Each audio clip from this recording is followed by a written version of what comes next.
Simone's not here, so I'm going to raise a point here that I thought was that was really important. Is you see how much disinformation, how much this is intentional. So that's what we get out of those last two talks. This is not accidental.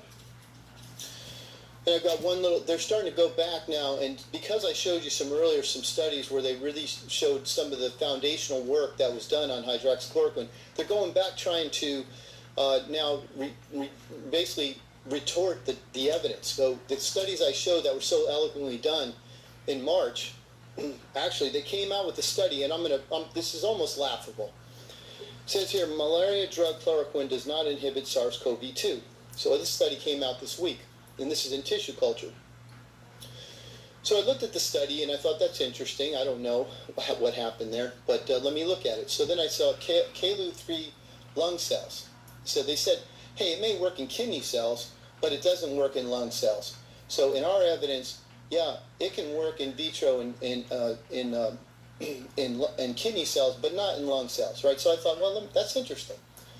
So I worked at MD Anderson. I was in ocular oncology, and I thought about it. I said, I've heard of that cell line for KLU3 lung cell. It's an adenocarcinoma. It's a lung cancer cell. So I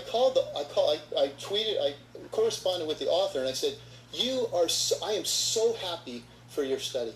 You just showed one of the most amazing things that I've ever seen. I never thought I would see something so clear.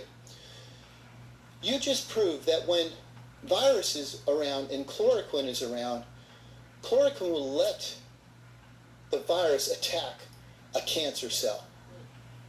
I think about that. So it will protect a normal cell, but chloroquine will not protect a cancer cell because they're dedifferentiated, the receptors are different. I mean, think about that. So I turned him back. I said, thank you. That's the great. You completely misinterpreted the data, and you hid the fact. They hid it. They put it all the way down. As you know, you have to look for the data set. So I found it in the appendix, in little letters, KLU3 lung cells. This is the disinformation campaign that we are faced with. They put out a big thing, and they said, oh, it doesn't work. They put it on Medical Express. That's it for chloroquine. It's unlikely to work against SARS-CoV-2. We just proved it. No, you proved chloroquine is one of the smartest drugs in history. It will let the viruses attack cancer cells, but not normal cells. So you have to be critical of the data as doctors, because what we're seeing, and as these two people have just come up to talk about, is a massive disinformation campaign. And if you can't read through the information, you're going to be lost.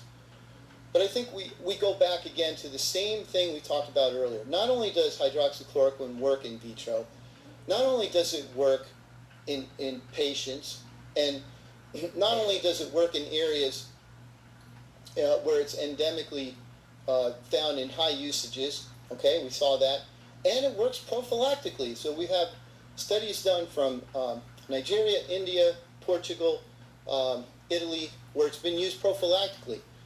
It works in every single instance, and it particularly works well early. So I'm gonna highlight that. That's the scary part for a lot of these companies.